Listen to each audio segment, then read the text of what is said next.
Hello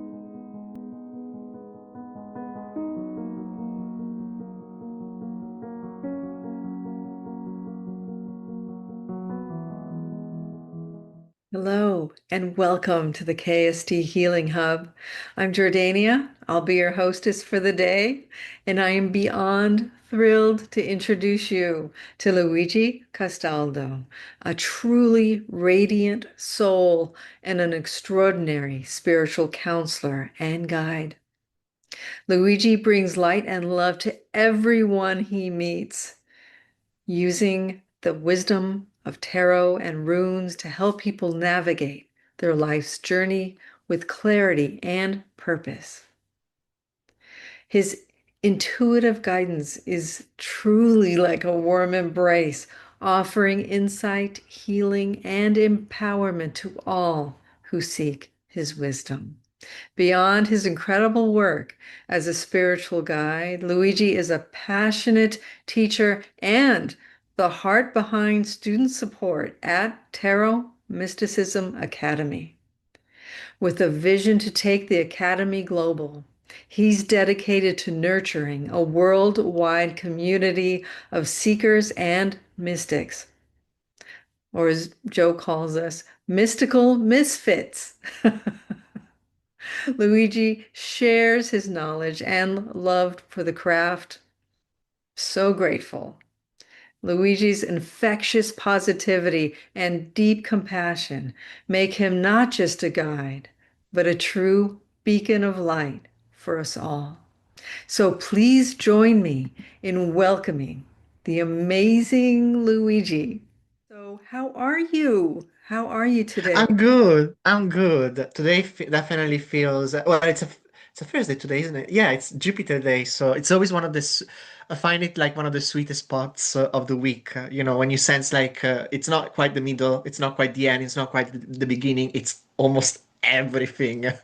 Um, so yeah, I tend to have my best days on Thursdays for some magical reasons. So it's definitely this today speaking with you is definitely a sweet addition to the magic. Oh, I love it. Yes, Jupiter. And that, if I had to associate a planet with you, it would be Jupiter. Just Thank expansive you. and loving and giving. So thank you for being here. And Thank I want you. to know more. So can you share a bit about your journey into your life, into tarot? I know you do rune as well and into healing. I mean, what initially drew you to this path? So I think I'll obviously try if I go too much off topic or I go on a tangent, please pull me back. But I think ever since I was a child, I was very much attracted to magic. I didn't know necessarily what the cult was at the time, or even the word, but there's definitely been a big influence in magic. Like my family used to read to me a lot fairy tales and talk to me, about fairies and dragons and spirits and ghosts. And even like growing up, I grew up in a bit of a rural area, so there was a lot of like storytelling as a form of entertainment. Because back at the time, we still didn't have much of the internet and stuff like that. So having fun, entertaining ourselves, either by ourselves amongst other children or with the company of adults. A lot of it rotated back to telling stories and stimulating the imagination. So I think there's an aspect of that. And I remember, like, I think, again, my introduction to these stories, these fairy tales, and eventually that came through the media of film. So the first few films that I watched, I think they were like Star Wars related and Disney related. So a lot of magic and spirituality there as well. So I remember when my mom asked me, or even when my teachers at kindergarten asked me around the age of 5 and 6, what do you want to do when you grow up? First thing was that I wanted to become a magician or a wizard, and then it became, oh, actually, I want to be a Jedi. So it was between those two possible professions. And then I guess the more you grow up, at least during teenagehood, um, you tend to fall back from it a little bit, or at least that was my journey, my experience. And also, I grew up in a family in an environment that was very atheist. Nothing wrong with that necessarily, but I wasn't just there wasn't a spiritual present in my daily life, I suppose. Until then, I moved to the UK, and then I made connection through the theater world. And then in one of these connections, one of them was a very spiritual person, very much of a practical witch, as we like to call them in the craft, I suppose. And she introduced me to tarot in the first place. Again, tarot was something that I had the awareness of, oh, this thing exists in the world. I see people reading them, fantastic, but never paid too much attention. And she brought me to it in terms of like, oh, pay attention to what's going on here. And during the pandemic, that's where the big revelation, as I'm sure it's the case for a lot of people as well, came about. Because again, we were left still, and not necessarily stagnant, but frozen in time for a brief period at the very Oh. least. And she thought, oh, why don't we all just get together? They invented Zoom now. Let's get together on Zoom and connect with people from all over the place and have some fun with tarot. And from the first time that we tried it, I tried it meaning like she delivered readings and eventually told us stories about the tarot. Then I, for instance, and other people as well at the time, but I, for instance, I was immediately hooked. I was like, oh, geez, I haven't felt this level of exhilaration and enthusiasm since I discovered theater and the stage and acting and the lights and the music, which is in a way it's kind of channeled in the tarot, especially in the sequence of the major. Mhm. At least when you look at the perspective of Pamela Coleman Smith from the Smith deck, with a theater background. So it's a very interesting parallel. So I think, you know, there's probably no easy way to say, oh, it started like this for sure, because there's multiple factors and components. But I would say that particular date when my friend pulled me out of the Zoom world and say, let's do some tarot virtually and let's explore it. I think that that's definitely a major domino effect. True, true. But everything you described in your upbringing to me speaks of an echo. Your soul already knew. You're surrounded by these wonderful stories. You grew up in an environment where, you had the fairies, the spiritual Star Wars, which I love. And and then acting and tarot. It's not as though it shut down and something new started. It's as though it morphed into how that expresses itself in our physical world. You are doing exactly Exactly. what you came in here to do. Yes. And that's reassuring, that, we were, sometimes we worry so much, oh, should I have started from a different point, from a different time? And what you just said just now, it makes all of that crumble, it's just like, oh, trust that it's all part of the journey, it's all part of what it was meant to be. So yeah, thank you for that. Oh my goodness, absolutely. And so with all of that, your journey from rural Italy and all that magic to the UK to acting to tarot, and you met one of your mentors, and then, well, how did you then meet Joe Manteleone with Tarot Mysticism Academy, which, I mean, for me, it was such an incredible experience, and you are a huge part of that. And what were some of the most transformative lessons you learned there, and how has that education influenced your approach? I mean, you mentioned that other amazing mentor as well. So did they combine? What, how? I think like because my first introduction with my friend, definitely she can embody the role of a mentor. But if I were to call her that, she would definitely Oh, reject that term. No, no, no. But I'm saying that to say that probably Joe was the very first actual proper mentor, like somebody to truly guide me and educate me and. Not challenge me in a challenging way, but challenge me to be the best version of myself, challenge me to be curious and explore and keep pushing forward for innovation and authenticity. So yeah, no, definitely I will say to your point, Tarot Mysticism Academy and Joe were probably the beginning of, okay, we're taking this seriously. We're not just taking this seriously, we're also taking it to the next level, and we better be ready because it's gonna get exciting. Um, and that doesn't take anything away from my friend who can also be seen as a mentor. But yeah, I definitely see the more defined role that Joe had as our mentor, for you and I both coming from Tarot Mysticism Academy. And in terms of how? how I found Joe, it truly came about like I got that feeling that when I was first introduced to tarot, again, through circle of friendships rather than a proper professional pathway, I kept feeling like I think I'm just scratching the surface here. Like I smell there's something underneath the earth here. There's something that I need to go and discover, like treasure hunting.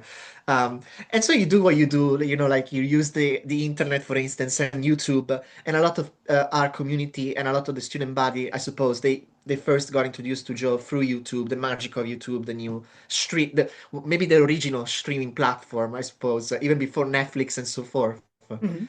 Um, so YouTube came about and Joe came about, and like many people say about their first impression of his videos and the way that he teaches, the way that he expresses himself, I've always been very drawn to authenticity, and I think Joe perfectly embodies that in a way, always encouraging you to be yourself. Like he will give you tools, he will give you ideas, he will give you things to think about, reflect on, and even sometimes things to challenge yourself with, but he will never take away the beauty that is you, the beauty that you are, and you should always celebrate and honor.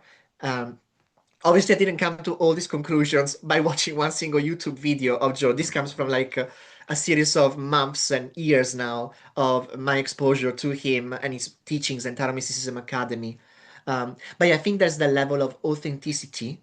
And then there's other things that I didn't discover straight away, but down the line, they felt like remarkably magical. Like there is.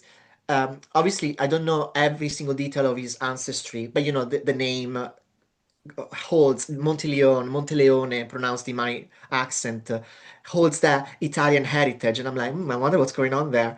Then there is the queerness aspect. I'm like, oh, another fellow, he's a teacher. I'm not. I'm getting into teaching now, but at the time, absolutely wasn't a teacher. But I'm like another fellow spiritual being that also comes from the queer community. Yay, we love that, or at least I love that, because it's all about finding your crowd, finding what resonates with you, I suppose. And with these elements of his persona, everything was feeling like, oh, this feels like the perfect door that I want to open, and I feel like I already possess the key. So there was the element of queerness, and then it turns out that, like myself, is a Capricorn, rising and moon Wait, in Pisces. you're also a Capricorn. How did I not know that? Yeah, yeah, no, right? So when you get like when you start to lean into astrology, when you start to trust in the stars, you can't just dismiss that. You're like, there's again, if you were seeking for directions, here's a big sign being like, maybe you should be looking over here.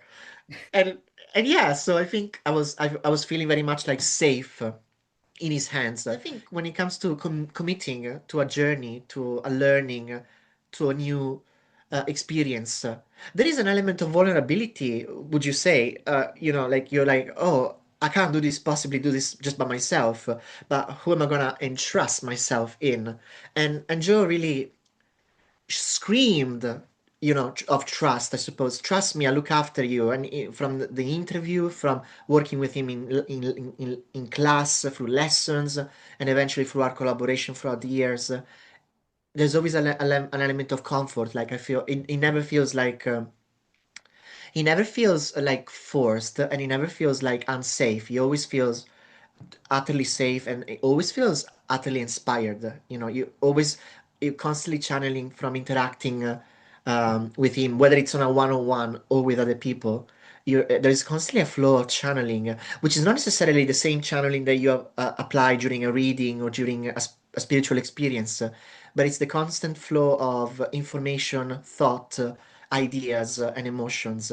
Again, it's pure alchemy in a way, and yeah, the best word that I can describe it is beautiful.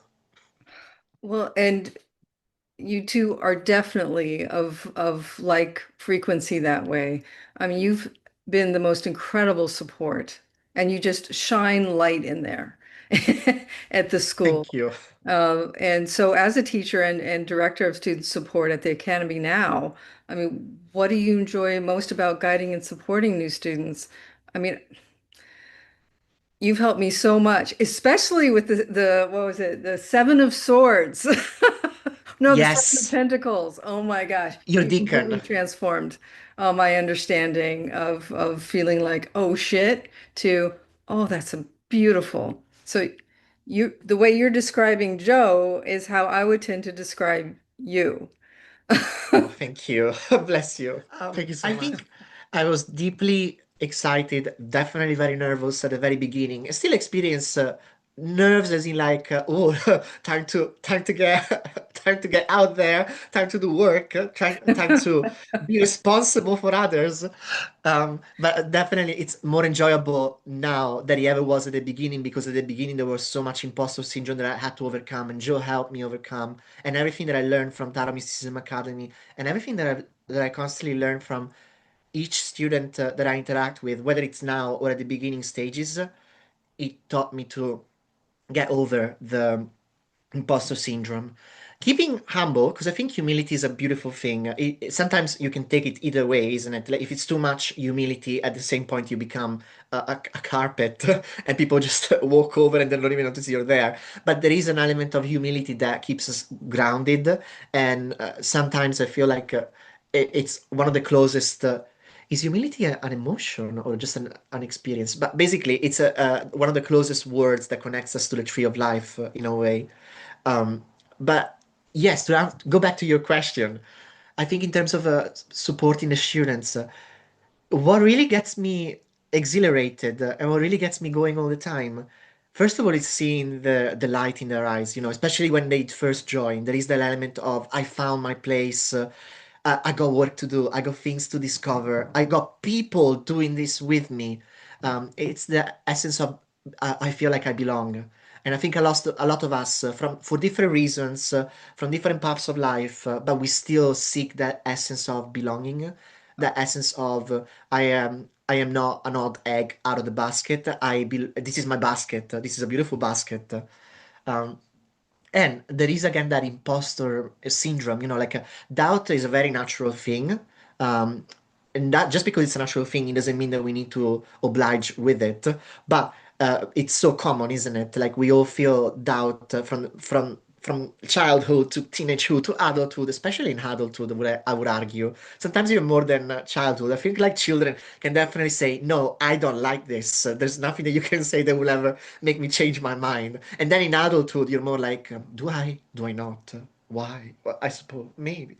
So I think it's about supporting students to address doubt in whatever form they are experiencing it, because I think it's a global experience that we get to experience a lot of no, a lot of no, no, no, not good enough, no, that's not okay. It could be better, couldn't it? Like a lot of passive aggression directed at us from many paths of life, from many experiences, whether it's at work or at school, or from the not so right circle of friendships or acquaintances and so forth.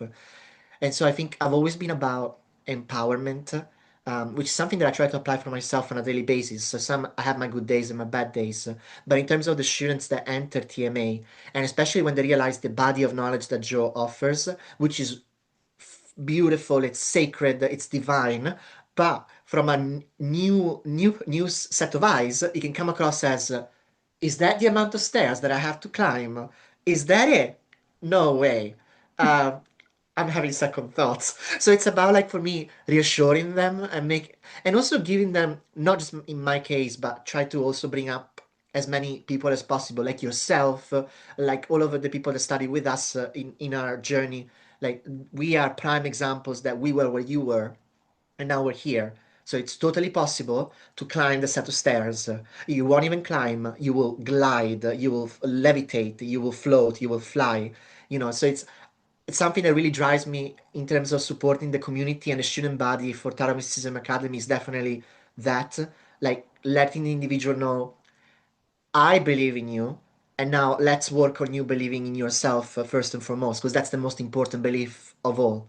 Um, and yeah, like don't deny yourself the opportunity to love, experience love, embody it, absorb it, share it out of doubt, out of fear, which is again natural experience, natural thought process. But I wanna hope that I can be the um, cogwork in the machinery that sets the student up to keep exploring, keep climbing, or gliding and floating. yeah, I think that's my major engine in my role at TMA, Tarot Mysticism Academy right now. If I hadn't had the background I have in Kabbalah and the Tree of Life, I would have been, I don't know how people do it. I don't. So yes, you get them to glide and that's great. Because if if I were just coming in, it'd be like, oh. So I mean, can you describe a little more about how you do that or an example? Yeah, Okay. yeah, no, definitely. It's tricky because each situation is unique, and Mm, everybody will feel like a fish out of water for different reasons. Sometimes that it's about like, oh, I haven't heard anything about the Tree of Life ever before. Like what to your point, like uh, you had the beautiful gift of having been exposed to it prior to this experience, and some people don't, including myself. Like my Joe was my first introduction to the Tree of Life, but at the moment, at the time, I looked at it like, tell me everything. I want to listen very carefully. I'll lean in, talk in this ear. Come on, come on. And some people can do that as well, and other people like feel an element of this is gonna be too much for me to overcome. Um, I think it's about compassion, compassion and empathy, putting yourself in somebody's shoes. Um, I think Joe structured the curriculum very, very beautifully in a way, isn't it? Like starting excellent. from yeah, in a physical plane first and foremost, which business as usual, supercalifragilisticexpialidocious, which is not to say that it's easy, but when you compare it to what comes next, you're like, oh, that was a cup of tea.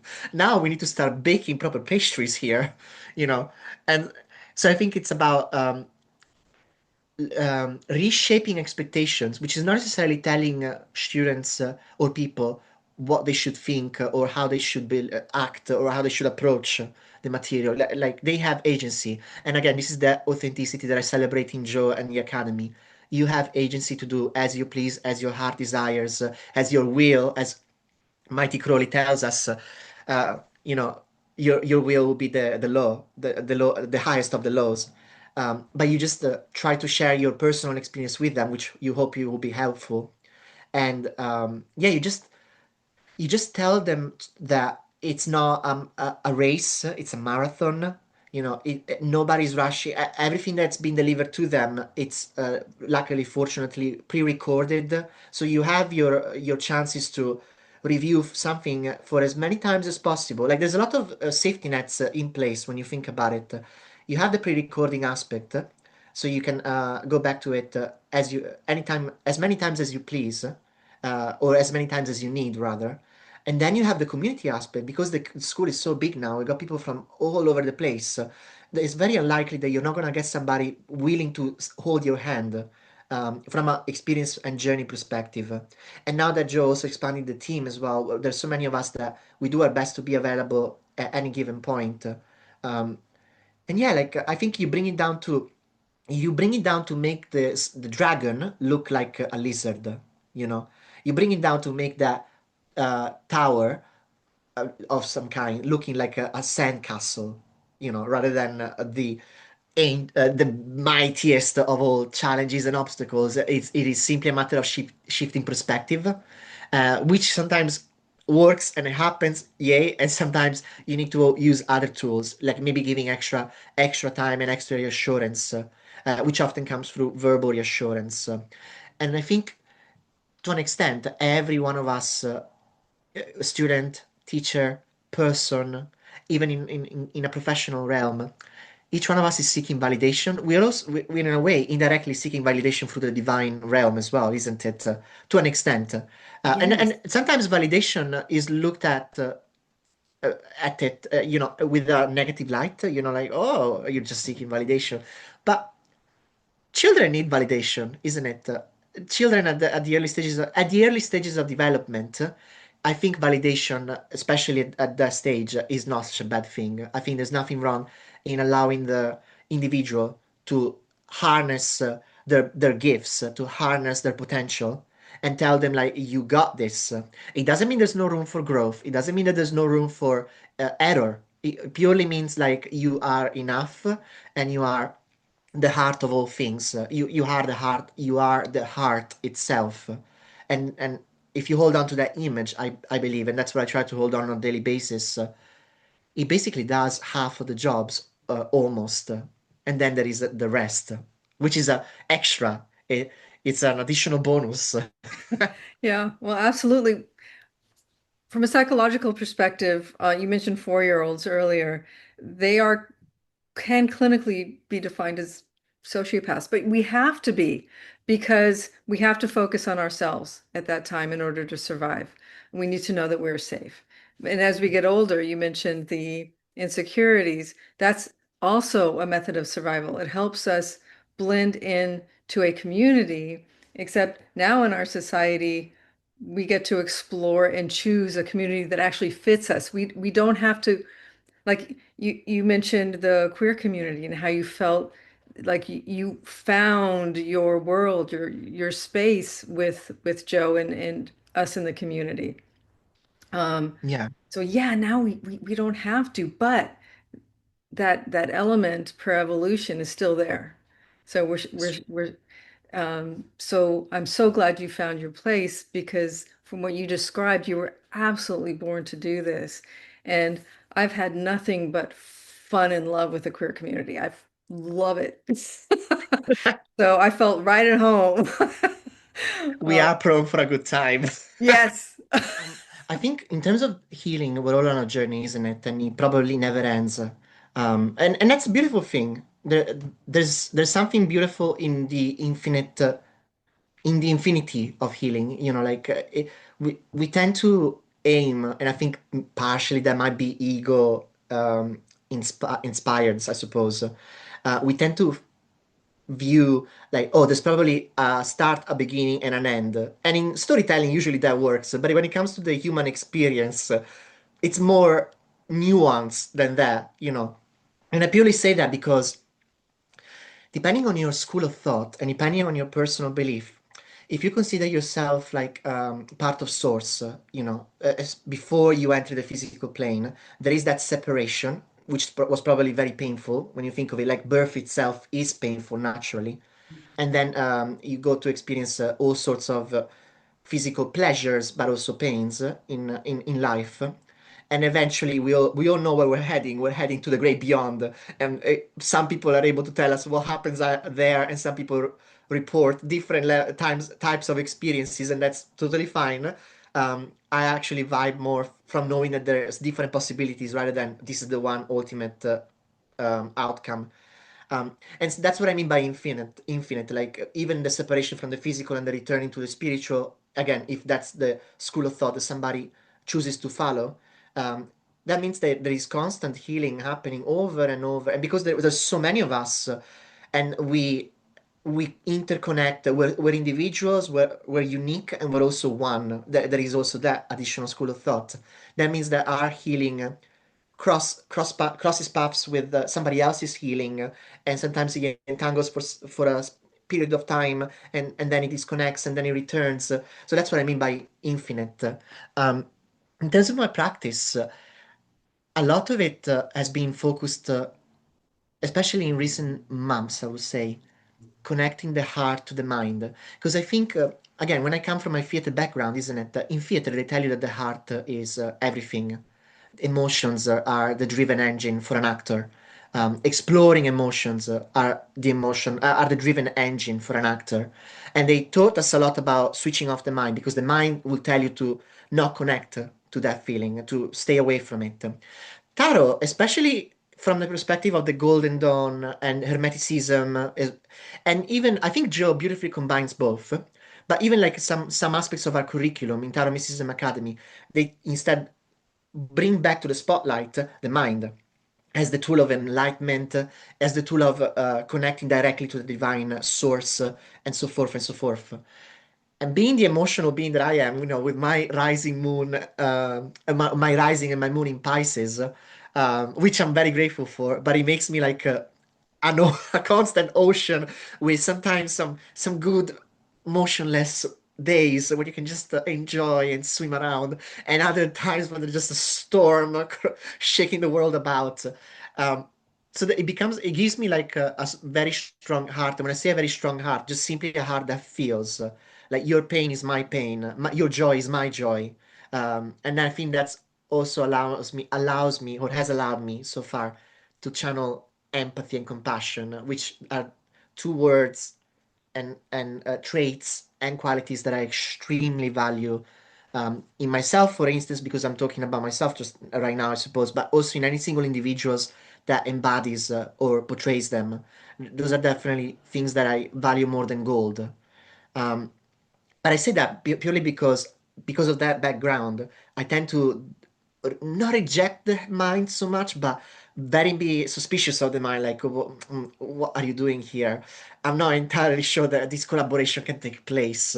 I don't think we have the right business plan for one another. It would not work. So the healing that I've done so in the last period of time, let's say like the last year, 2025, has been very much about allowing the mind and the heart to speak almost as one. I don't think I got to a point, if I can be honest and humble, I don't think I got to a point where I can hear only one voice. I can still hear two different voices, but I'm trying to bring them to one voice. And maybe it's a utopia, but in my case, in my personal experience, but I want to really bring the mind in its light. I want to give the mind the spotlight that my heart has on a daily basis, from my interaction with my loved ones, my personal life, my professional life, my TMA life, my spiritual life, and so forth. That there's a lot of heart present. I trust and I feel, and sometimes there is not enough mind, and I want to try and give the mind the chance to shine as well. And that's usually done through tarot, obviously, rituals, mantras, meditation, long accents, and and there's some days that you make huge amounts of progress, and some days that you need to go back and review the review the reflections, review the notes, review the discoveries, and reapply them.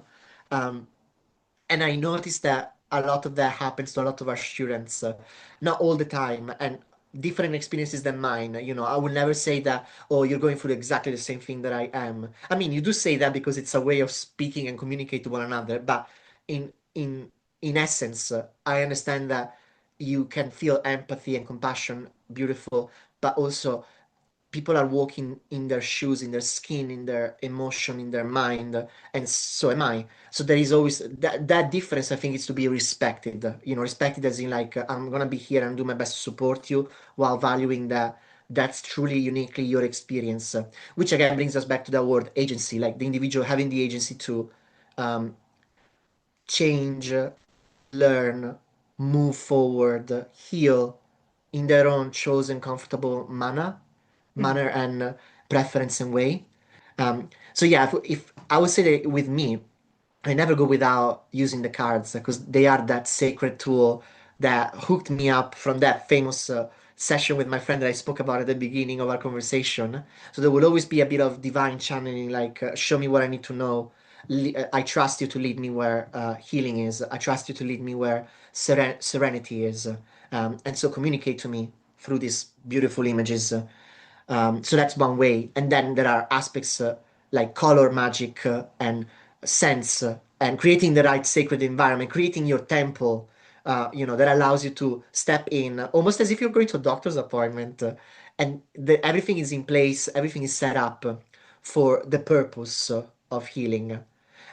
It's been tricky to like everything that I'm describing right now to you. It's been tricky to bring that into a proper training session with the students because of time limits, isn't it? Because we're working with a limited time structure, as you would in any kind of academic learning.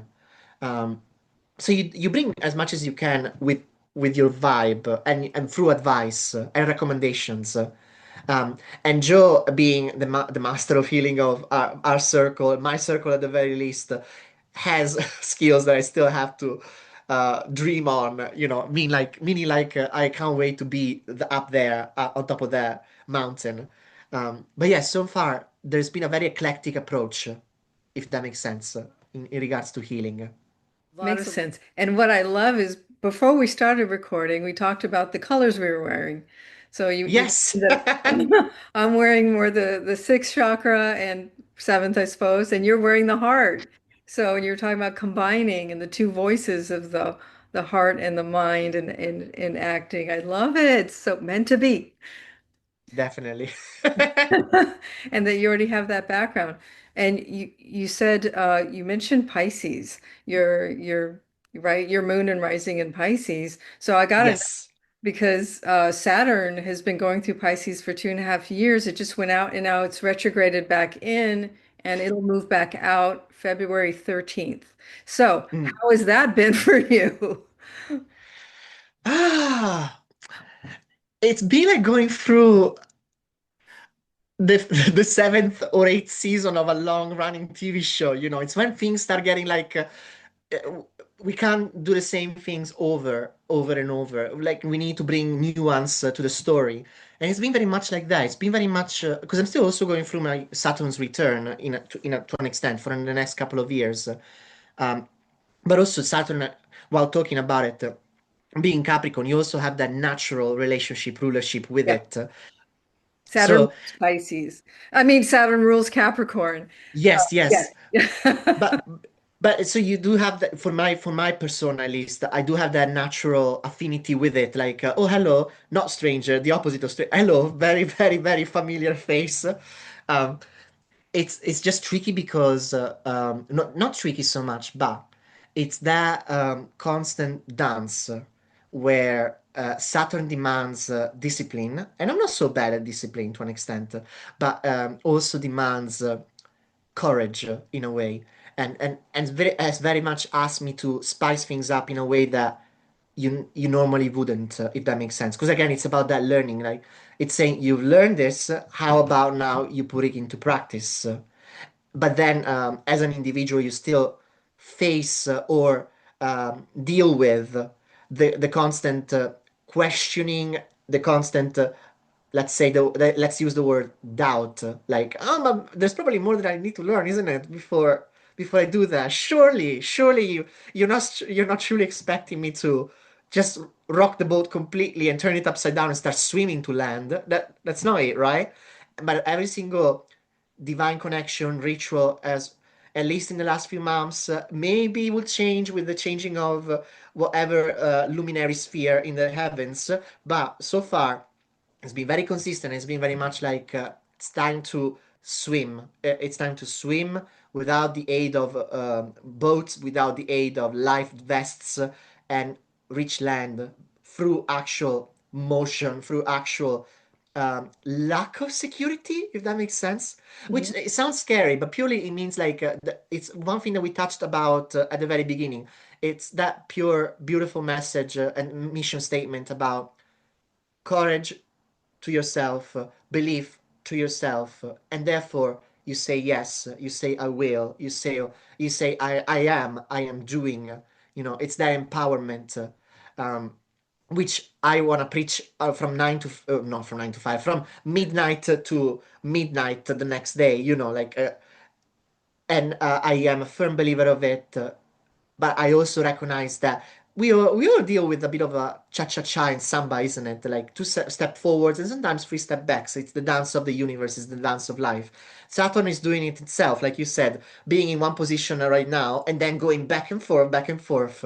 I think forward and backwards, we view them as progress and the opposite of progress. Like I don't want to necessarily label it as failure, but you know, progress and oh, not progress.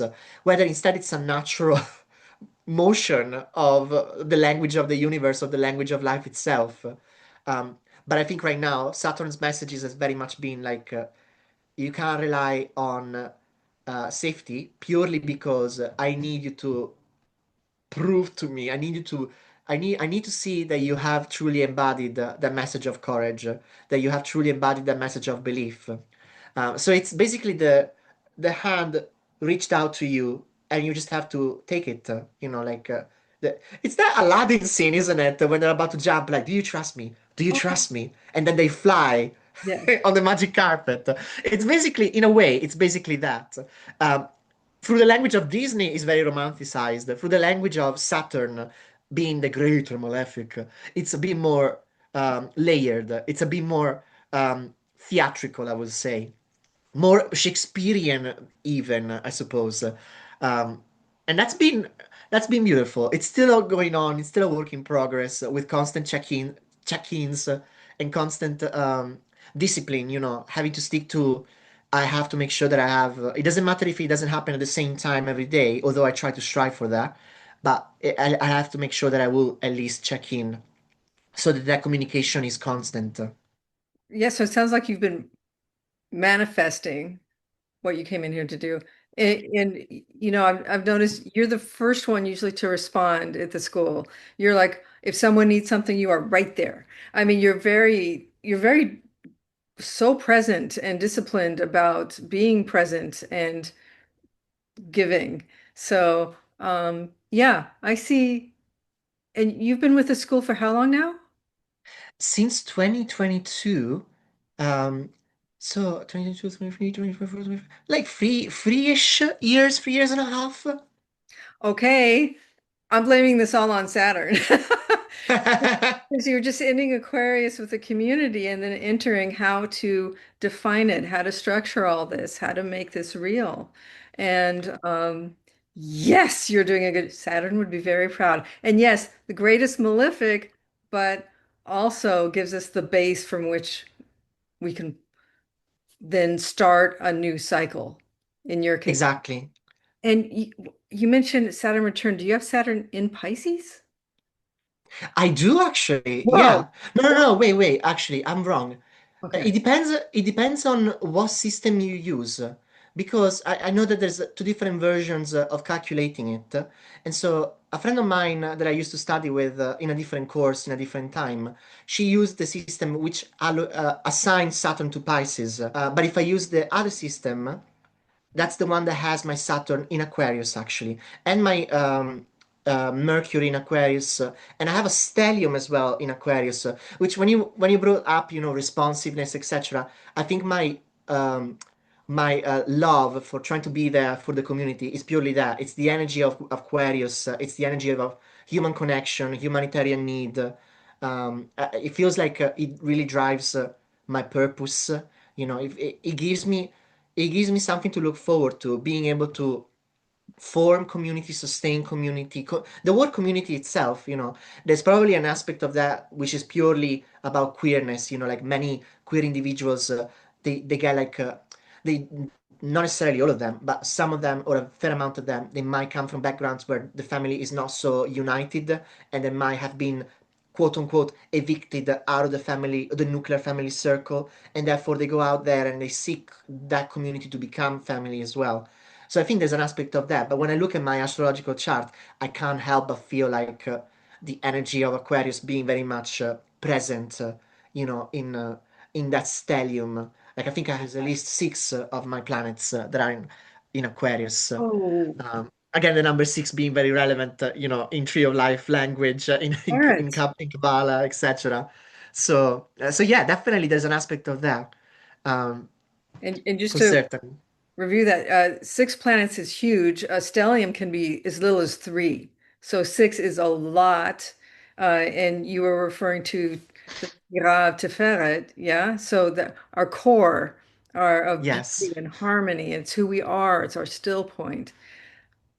And that's an Aquarius. That makes sense. That makes total sense. I love it. Definitely. Oh, and you did mention some things about was that part of your experience growing up in Italy, in rural Italy? Although you had that amazing magic all around you and being read to you, how were you as a queer individual received in your family? And did that have something to do with your experience of moving and all of that? And For certain, I think, a lot of times I get asked, oh, why London? Why the UK? Why are you here? Not with maliciousness, simply like curiosity. And I have to say, a lot of it probably had to do with my queerness. Probably a lot of it had to do with the environment in Italy. Definitely at the time, things might be different now. I have people telling me like, oh, it's so different now. But then I go back and I don't really sense any difference. But that could be perception, who knows?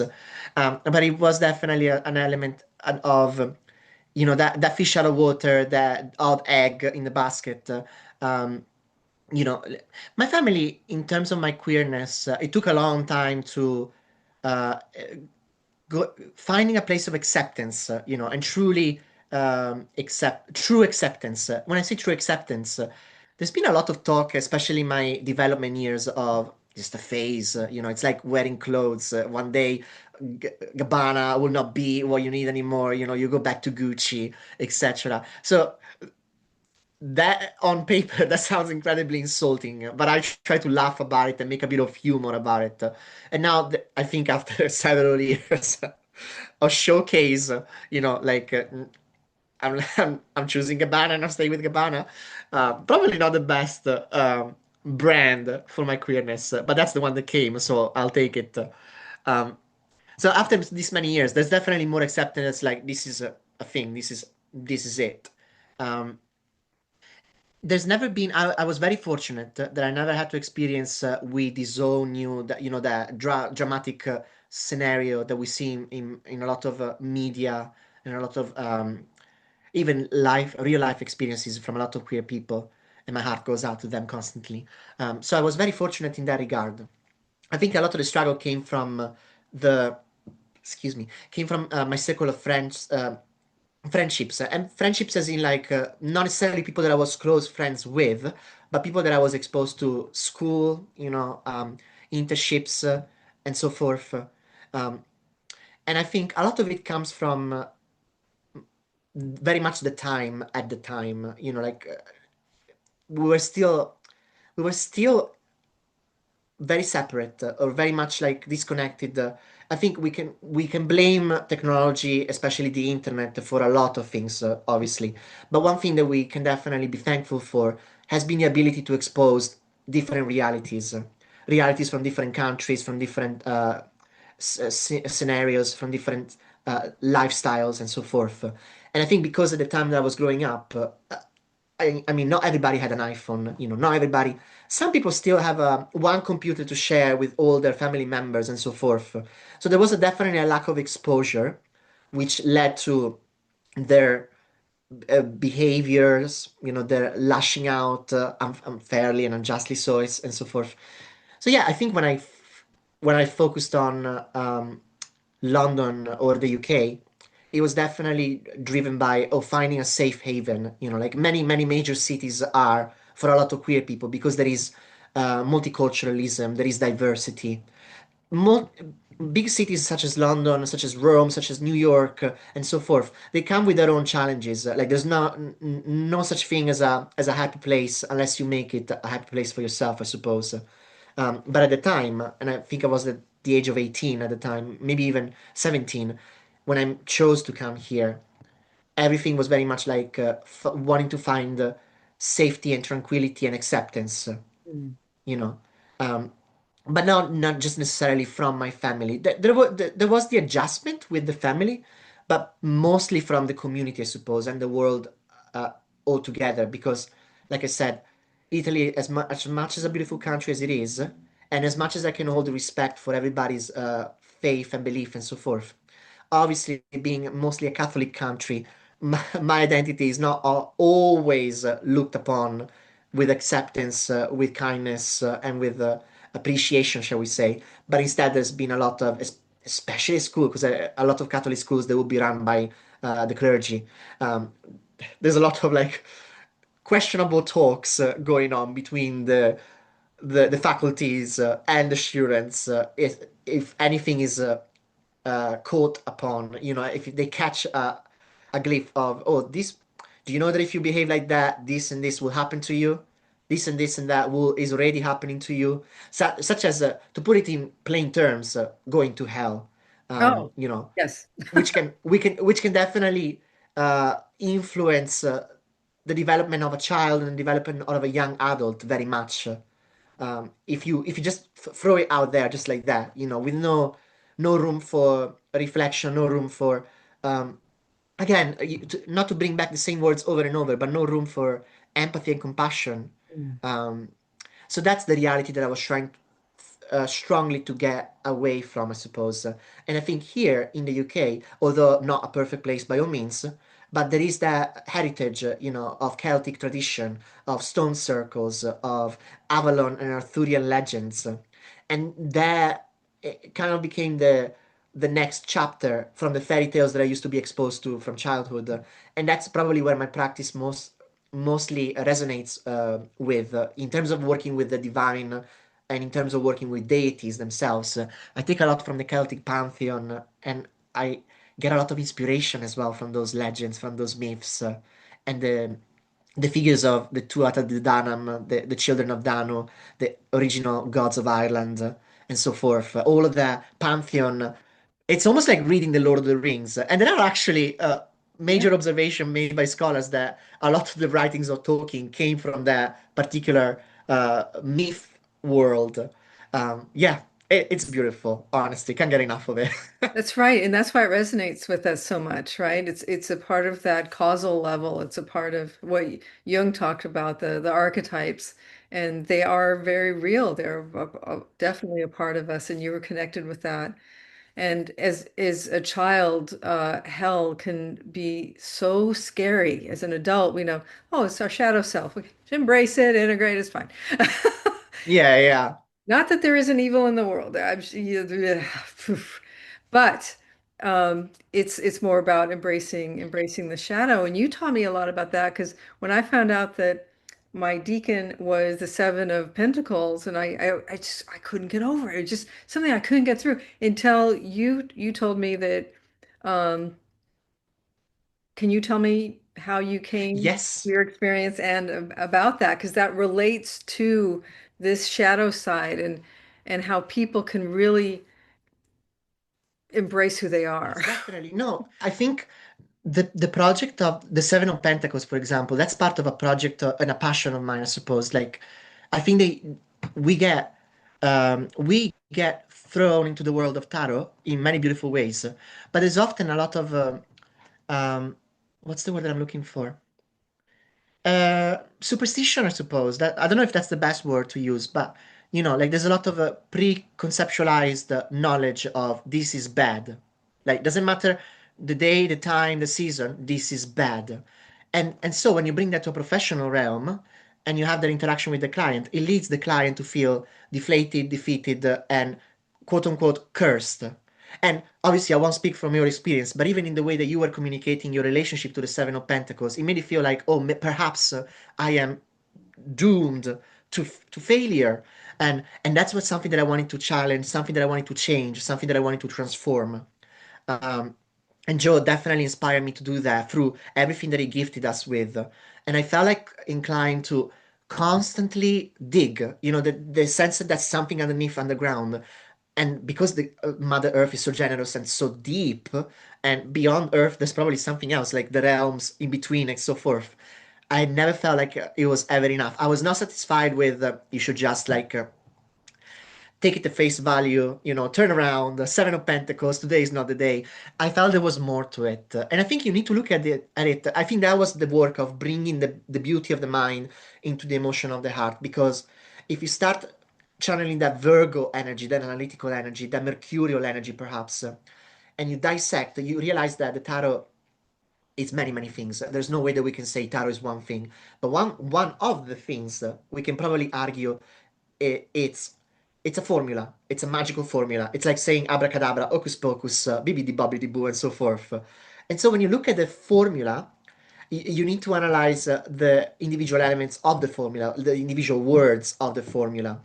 And you need to take in consideration the historical context. There's so much to take in consideration. And that again is empathy to an extent. Like taking in consideration social structures, um, e- even like environmental structures. So you look at the tarot when it came about, at least the Thoth deck and the Smith deck in the 20th century, and what was going on at the time. So a lot of inequality, like starting from women not being able to vote, equal pay for women, a lot rotates around women, the mighty divine figure that even in the script, in the Holy Scriptures, I remember, hopefully this is not a tangent, I think it's got value, but if you look at the film called The Name of the Rose, which came out in 1981 or 1980, I believe, and has Sean Connery in it, and it's it comes from a book by Umberto Eco, a very famous Italian writer, and uh, there is a particular scene where the when a young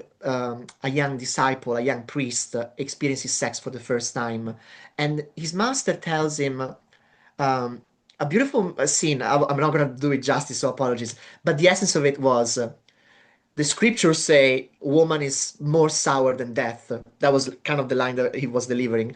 And then the disciple said, but what do you think, master? Well, I did not benefit from your experience, but I highly doubt that the Lord Almighty, in all his wisdom and love, would have brought a alleged horrible creature such as this without giving this creature virtues as well.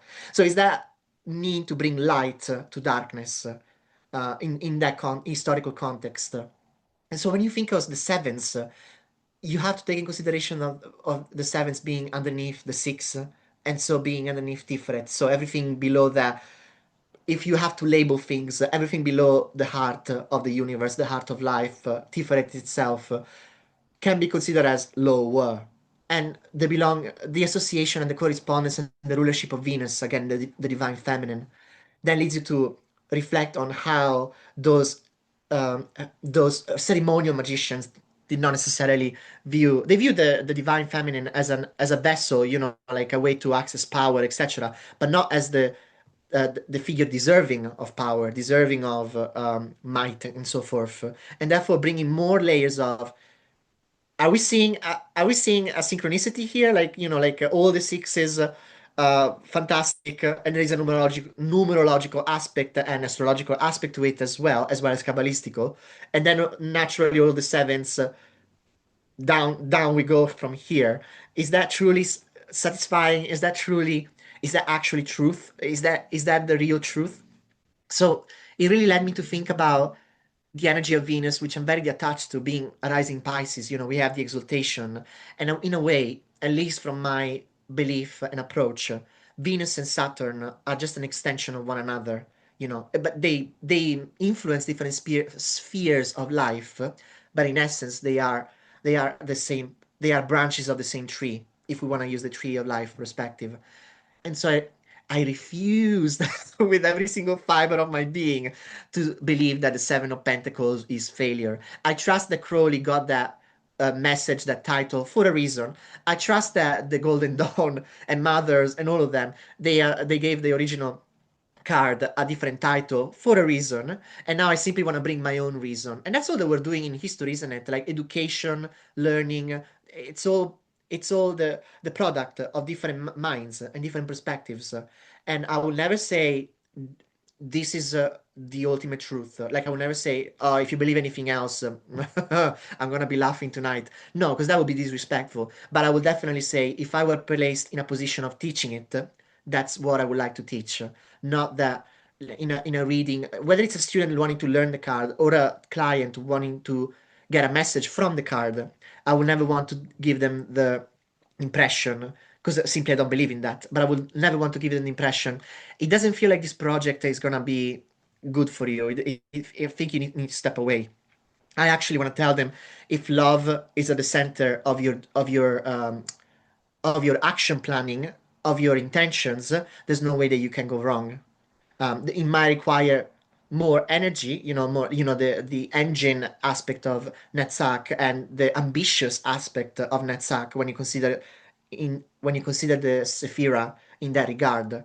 Um, Naturally so, but it doesn't mean, to me at least, failure. And that's why I decided to relabel it for my own practice at least. And that's why I gave her the title, again, the her. It's my celebration of the divine feminine and feminine itself. But it's no longer the Lord of failure for me, but mostly the Lady of perseverance.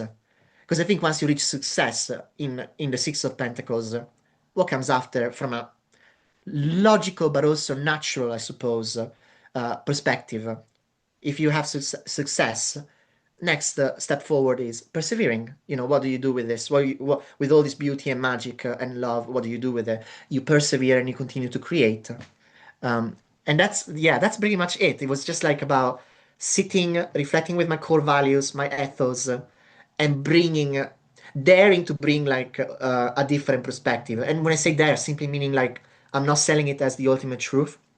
It's just the product of reading, reflection, personal experience, and desire, which is very Netzach in a way, the desire of no, no, no, no, no, I will not allow this beautiful energy to purely be labeled with a thumbs down, from a divination perspective. I refuse, especially when you compare it to the Seven of Wands and Valor, and what is the main difference there? The feminine energy of earth and water versus the grrr, my man, the masculine energy of fire and air. So, there is also the queerness aspect. So that was hopefully wasn't too messy the way that I retold the story, but that's basically the journey that I had with that particular card and with my mission with every single other card after It that. meant so much to me because, yes, it is about embracing the feminine, and that card does help embody that. And in our society, we tend to think patriarchy good or wands good, earth, feminine, still some issues. So celebrating that, bringing that into the light. Because I think of darkness as enfolded light. So Yes, unfolding it into the light that it is. So that was incredibly helpful. And Crowley, so grateful for his work and the Thoth deck and all that. But yeah, he had his issues. We all do. We're all human, and that came through in a lot of his titles. And exactly. and since you mentioned, going to the UK and you talked about the Catholic Church, and the church did integrate the Tree of Life around the 13th century. And Mhm. the Golden Dawn then created these decks, Crowley with the Thoth, and then sorry, I'm looking at my decks here. I've got the Thoth here. The Rider Oh, Waite. that's beautiful. My God, I just pulled What these a two. combo These are for you. These are for you. from you. Your gift for me. Thank you. Oh, I love it. You are this. You are love. You are yes, the Knight of Love for sure. And Thank heart. you. Okay, where was I? Dang nabbit. Um, You were telling me about like how the church incorporated the tree of life and oh, eventually later the golden dawn as well. yeah, because they were coming from a Christian background. So the tree of life is integrated into it. So to me, it's like you didn't necessarily leave the Catholic Church. You just delve to the depths of it because a lot of the cardinals, the people that are truly in the inner circle know this Mm, work. And I know you talk about some of those mysteries being in the Thoth deck, especially. mm. In fact, he got into trouble. Crowley got into trouble for Divulging and revealing. yes. And now you're divulging even more. Yeah, I guess I probably am doing it from a safer place, I suppose, than he did. Like he's going global. I'm simply going with the beautiful temple that we have, being Tarot Mysticism Academy For now, for because now. you said yeah, you've completed I assume it's your first Saturn return. Yes. Okay, so you've just started a new cycle. Basically, you created a base. Your Mm, soul already knew what it was supposed to do, and you were drawn to all these things. And I'm so curious about all the acting that you've done. Drawn to all these things that you've explored and learned and done. So now there's a foundation. And I know you're also working with modern psychics. So we didn't touch on that. Um, so this next cycle, the next 30 years, you're gonna be building the house on this foundation. So I'm excited to see what you do. So thank excited. you. Me too, actually. Yeah, no, I think it's definitely life is too short. They always tell us life is too short, and it needs to be filled with purpose. Um, Sometimes it's a tricky conversation to have purely because when you reflect on the state of the world, not everybody's able and capable because of external circumstances to prioritize purpose. But I guess in my case, I should count myself extremely grateful and lucky because I do have that chance. And like me, many other people do. So it's that. it's that humility to know that no, my life is not necessarily perfect and everything comes easy to myself, and as it doesn't come easy to other people. But when you reflect on the gratitude that we should all be feeling for being at a certain place at a certain time, like a time where, for example, queerness is no longer frowned upon, as in like burn them to the stake. Like that's already something that I'm like, you can be who you are, and therefore you should be who you are, and like me, other people should be who they are at any given circumstance. Um, so my hope is, to your point, that with this foundation, I can build a house, I can build a temple, I can build a environment that truly resonates, and it's not nothing in there does not vibrate with my essence, with my soul.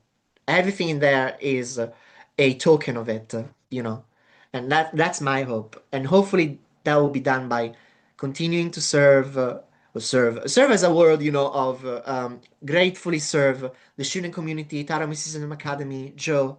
Hopefully, bring a lot of his teachings also in this side of the country or this side of the world. Obviously, people are exposed to him, but I want to work with him at some point as well to wonder whether there's a way to expand TMA on a global scale, so to speaking, which probably is super ambitious and super netsack, but that would be like something that I would be really keen on. Um, yeah, and just constantly simply record ideas and then deliver them, whether that comes through the form of a YouTube video or an Instagram page or a book, which is probably more my preference because I love reading. And I love writing. It's just that the main difficulties that I found in writing is sticking to one thing and sticking with that thing for a lengthy period of time because I can easily jump from um, south to west to north to east, etc. Um, so yeah, I'm hoping that's gonna be in the cards. It already is. It's just about proving to Mighty Mother Saturn that I trust her in her message, and therefore I act upon her message, so to speaking. So yeah, and just like I wanna keep growing as much as possible. Not necessarily, I guess genetically it's too late for to grow at a different height, but spiritually, like just simply constant exposure to the spiritual realm and to the spiritual community, constant feedback exchange, like, oh, tell me about this. How interesting. How do you experience that? That sounds really nice. Can you tell me a bit more about it? Like keeping the blank pages filling in with ink, constant ink of different colors or different calligraphy, and that's my biggest desire, I suppose. You know, um, and not allowing the tediousness of life to get in the way so much. I think that's something that we can all resonate with. Like life gets in the way, and then you get distracted. And I wanna believe that my guides and my guardians, as well as Joe and the TMA community and tarot and magic, they're giving me the tools to say no, no, today you're not gonna distract me today, nor ever. I am, I am walking on this path, and I stick with it, like it or not. Yeah, you are. You are. You are on your soul's path. It's not a tangent. This is exactly what you're supposed to be doing. And I, for one, am grateful, and as are many Me others. too. Yeah. Blessed be.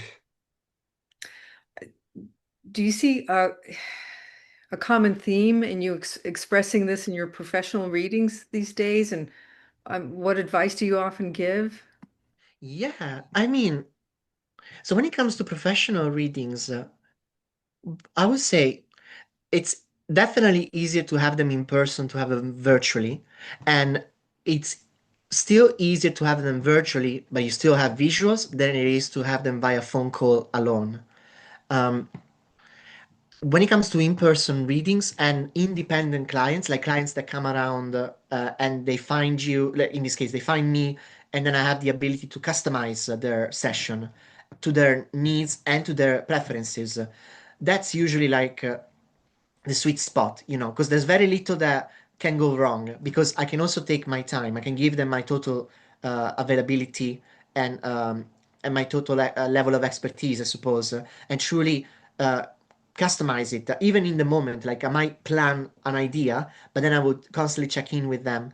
And I think getting feedback, because a lot of times, I suppose clients they come and they expect that you're gonna be delivering the Oracle of Delphi, so to speaking, like be absolutely quiet and just listen.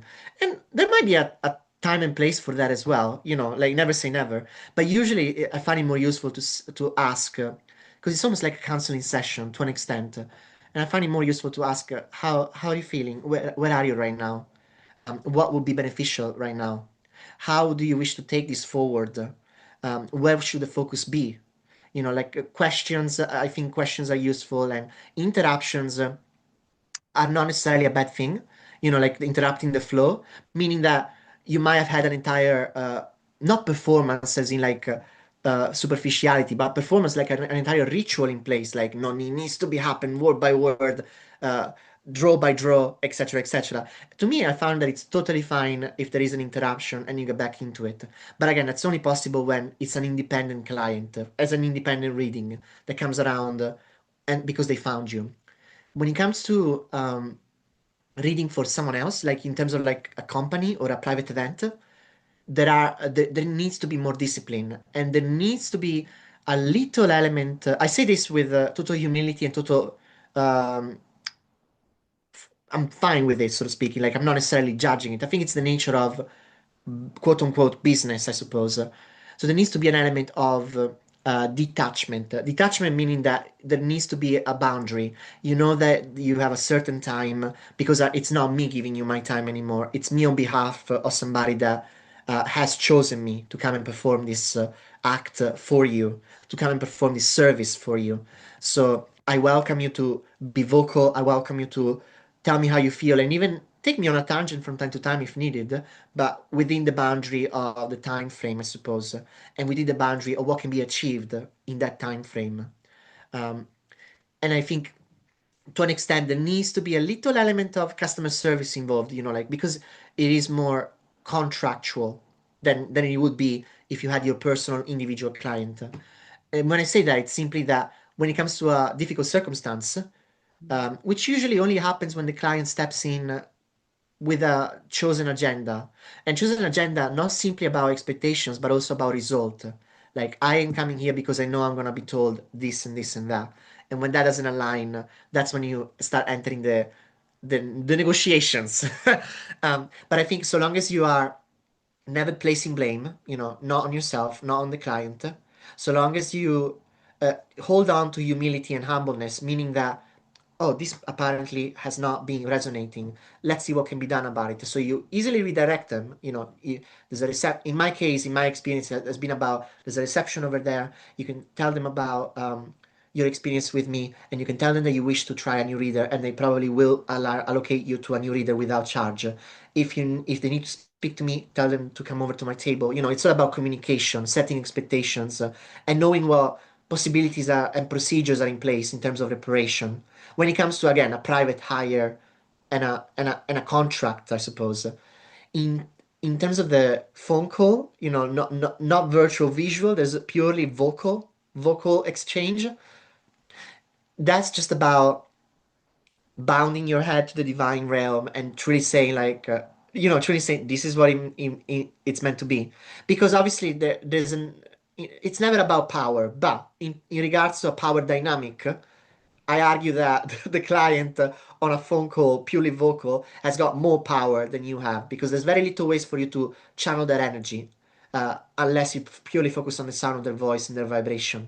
Um, Obviously, because they don't see you and you don't see them, there is sometimes a bit of freedom in terms of how they will refer to you, how they will talk to you, and sometimes he has got abusive. I would be lying if I said, oh, it's always fine. But it has got abusive, and that's mostly because the clients are going through something really difficult, and you are their pillow. You grab the pillow and you're like, ah, ah. And that's when I say like you just bow your head to the divine, you deliver the message that you are channeling, you keep speaking with absolute respect, and politeness, I suppose, if whenever possible. But at the same time, after a call, especially if a call lands early, it's always about giving feedback to your employer. Like in my case, I always have to say, this happened today. I just want you to be mindful of this client when they call again, in case this happens again to either myself or another reader. So it's all about not bottling anything in and leaving everything out, but always hugging yourself in a way, isn't it? Like always never placing the blame of what happened on yourself as a reader, and at the same time, at the best of your abilities, do not blame the client either. It's just the will of the divine at this given moment. With the tools that we have available, which are very few, excuse me, which are very few, if you're only counting on a phone call. You lack that physical, visual, multisensory interaction. Well, and you're right in that anonymity does certain people feel the freedom to be abusive under those because they feel more. You're absolutely right. I'm sorry you had to experience that. I have as well. I mean, and I think we all will, and that's a wonderful thing to let people know that it's going to happen. It's not personal.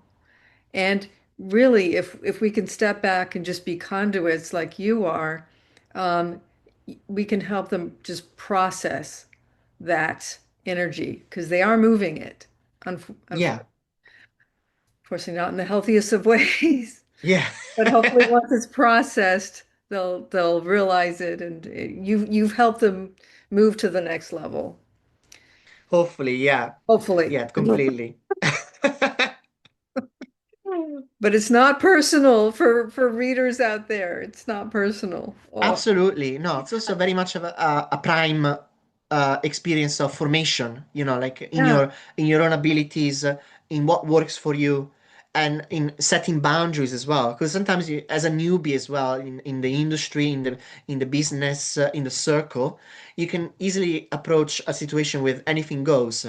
But these kind of circumstances, they tell you a lot about this is how I want to go about this, and this is how I can, uh, you know, not do things better necessarily because you weren't necessarily doing anything wrong in the first place, but simply like what other factors, what other elements you can incorporate in your practice, in your reading practice, in your healing practice, in your meditation practice, and so forth and so forth.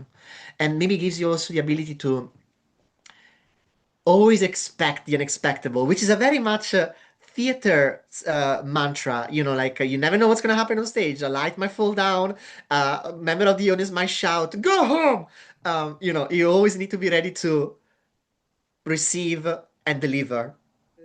The tarot schools. I mean the tarot companies. And I remember the first time someone said, "Well, when is this going to happen?" Like they wanted to know the exact time. I'm like, "Huh?" I'm used to people as psychotherapists. We're processing. Is it right, whatever. Like the exact time. And thank goodness, I flashed on one of Joe's lectures, and we learn. You taught us how to like here. I just pulled strength, so 9 of Wands. So that'd be 9 days. So each of the cards actually, I'm like, I flashed on it, and I'm like, flip, flip, flip, and it was right. It was good. It was Oh, amazing. amazing! Yeah, it was great. But so yeah, it's amazing how when we act as a channel and have the right tools, Mm, we can actually transmit the information to the person that they need at that time. And absolutely. yeah, yeah, and that is a key difference too, knowing that um, these are tools that we use. Where it's not that the card has the power. It's Mm, just it's it's a tool for us to channel the energy to get that information. I mean, indeed. yeah, okay. No, I completely agree. I think is the perfect word for it. It's an extension of a lot of things. It's first of all an extension of us first and foremost, and we are an extension of something else. Theoretically speaking, again, depending on with all respect, due respect given to any single school of thought and belief, but and that's also why the reflection and the meditation, like from a academic perspective, from a learning perspective, with every single card, no matter your preference of the card, and with every single one of it, is so relevant and important because, like you said, we transfer power on the deck. The deck has been devised in a beautiful, artistic and ancient and at the same time modern way. Like it speaks a language that is completely universal and it's entrancing. But ultimately, if we're speaking about power, if we're speaking about the real flow of the mystical river of intuition, so speaking, we are pouring that very same water on the deck itself, and that water is obviously from a biological perspective inside of us, but from a magical, spiritual, and metaphorical perspective, it comes from another extension of us, or us being an extension of them, her, him, whichever one goes. Um, so yeah, I completely agree with that. Because again, you know what we were talking about at the very beginning of the conversation, but about empowerment, trusting that it's totally fine that a client is seeking guidance. It's totally fine that anyone is seeking guidance. That's why we go to school. That's why we sign up for courses. That's why we read books and we watch videos and we listen to music. It's totally fine. I think the most important thing is that we never let go or we never lose track of that idealism, as in like I, you know, the famous I am that I am. I am the power. I have the power, and power meaning simply that I am capable. I am unlimited. I am wonderful. I am an open door. You know, I am a wave of the flow of success, and success meaning achieving your dreams and your higher self, divine plans, and so forth, and union with the source and the masterwork. There's so many ways to put it into words. That's the beautiful thing about language, I suppose, and spirituality. There's not one single way to say, oh no, it's simply just that. There's so many ways, and we could spend like aeons talking about it. But I agree with you when you say the power that we have as individuals is somehow mightier, I suppose, than the tool itself. Like the tool needs us as much as we need them, if not even more, isn't it? Because otherwise, that would just simply be it, a steel tool on a shelf, in a drawer. Even without considering the cards, even if you consider a magical wand, a staff, a medallion, a lamen, and so forth, in clothing in themselves, we choose to pick them up, we choose to wear them, we choose to showcase them, we choose to change them. And exactly, and all of those things, including our human form, is just a channel for that divine healing and that divine inspiration. And yeah, all connected, ancient, modern. Woo! Woohoo! Well, Luigi, looking ahead, I mean, what exciting projects or developments are you working on next? You did mention taking the Academy Global, which is one. So maybe new courses. You mentioned books as well, so I'm going to be nagging you about that. Woo! Yeah, I definitely because I would love to, you know, the whole process with the Seven of Pentacles, which also followed the Eight of Swords, the Nine of Swords, and so forth. I would love to create. I'm thinking book, and I have some notes down, but they're not notes that are going necessarily to write a book. You know what I mean? But there is a bit of a desire of me to put something into the world, put something out there into the mainstream of life that exactly looks at every single individual card. And the attempt is to break down superstition with the additional intent um, to empower the readers and empowers as well the clients that will then be interacting with those readers, I suppose. You know, so that things can continue as they are. Things are also can be fine as they are, absolutely.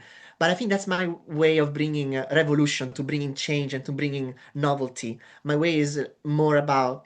Um, it's not necessarily the same as everything needs to be bubbly, everything needs to be always happy all the time. I think, if anything, my paganism very much teaches me the value of shadow.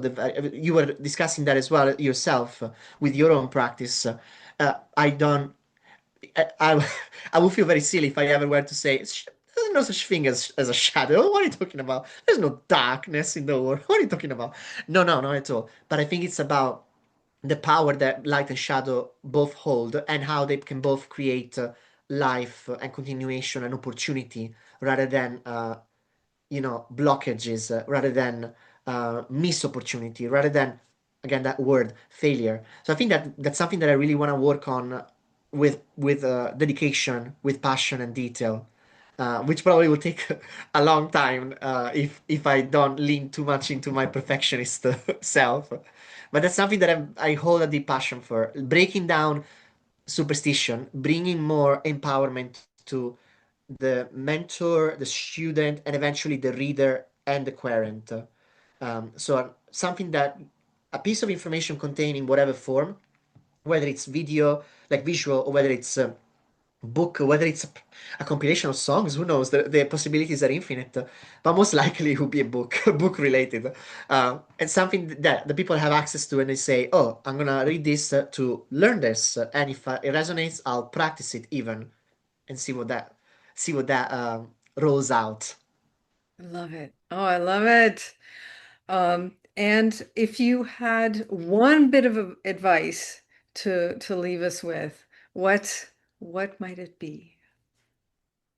Hmm, that's a juicy one. I think first and foremost, you're not alone. I think first and foremost, you and I'm not alone. You're not alone. Anybody who's might be listening, watching, you're not alone. Like there's so many people that want to meet you and want to talk to you, and exchange thoughts and exchange beliefs and practice and experiment and go completely bazooka, in the magical realm. That there is, there will be, it's happening, it's gonna happen. So I think that's the most thing, knowing that community, knowing that resonance, knowing that belonging is at the tip of your fingers. And I'm very much aware, like I said before, perhaps there are in external circumstances that are placing obstacles on that. Speaking of people that are in third world development countries and so forth, for dictatorships and so forth, and that we need a higher level of help from the divine, but also our responsibility as more fortunate individuals to send out that intention, that energy, that healing in these places. But the other thing that I would say, which is something that I've been told in my theater background as well, and only now with tarot I can truly experience it in my body. If the going gets rough, don't turn back. Like if the going gets rough, you turn it smooth, because you are the element that makes it smooth. And what I'm saying that to say is, don't give in, don't give up. Because I think everybody jumps into mysticism, magic, occultism, and spiritual studies. And especially at the very beginning, and especially if there is total novelty about it, like, oh, I don't know anything, just tell me. And there is an element of this is going to be me for the rest of my life. But then you get the cross reference of information, like, but doesn't this sound like that? No, but this sounds completely opposite than that. And how dare you say such a thing? I can't believe what I'm hearing. There is all those factors, and sometimes it can lead to division, depending on how an individual approaches it, in a community aspect and in an individual aspect. And so then therefore you drop it. Or if you were entering it with the intention of using the magical wand or the genie in the lamp, if I do this, if I follow this, I'm gonna be sorted. No more problems, no more issues. Everything will be absolutely supercalifragilisticexpialidocious again. And I think that it's not a bad intention in the slightest, but I think if that's not necessarily the reality that you're living on Tuesday, it doesn't mean that you close the books. It doesn't mean that you close the doors on Wednesday. It purely means that you keep going and you open more doors, and you make more connections in your own way, whatever feels comfortable to the individual. Agency, again, very important. Having agency is important. But if anybody's seeking advice, if anybody needs advice, again, if the going gets rough, you keep opening doors. If at one door closes, you open plenty of more doors. You look for more keys in your pockets, because there are plenty of keys there. There are hidden pockets that we never heard of, and you keep opening them. Yeah, I think I want to give that as advice. That, and you're not alone. Ah, excellent advice. And every time you said you're not alone, I could just feel that in my heart. I could feel it. You mean it. You genuinely do. And yeah, and in Kabbalah, it said you can only go to the heights as the depths that you've gone. So those are our challenges. That's so when we're experiencing the challenges, keep moving forward because that is all part of the divine plan. Truly. 100%. And how can people get in touch with you to have a reading or to get more information? I have a Instagram presence and it's at Luigi the Witch. Woo! Oh, I love that. I've got to, maybe I should get back on Instagram. Ugh. For you, I might. At Bless you. Luigi the Witch. Is that right? Yes, and I see Amazing. me wearing this same hat, so you can't go wrong. So yeah, you can easily find me there. Yeah, I am also on Facebook and I have an email address, but it's not professional, it's more personal. So for the professional aspect or for any kind of aspect, I would say Instagram is probably the best, and that page alone is probably the best place to go to because that's like the reflection of what I'm trying to put out there in the world, I suppose. Beautiful. And I'll have that information at the end of this video as well. Feel free to get in touch with Luigi. He is obviously, as you can see, phenomenal, coming from the best place and can really help, I think, guide many, many people and going global Thank and you so writing a much. book. You, young man, must write your Thank book you because so I want to much. read it. I will. Like even just having this conversation with you today, this beautiful interaction, it's just one more thing that puts coals into the fire, and keeps it burning. So thank you so much for giving me all your light and all of your blessings and all of your love. Oh, such a blessing. Thank you.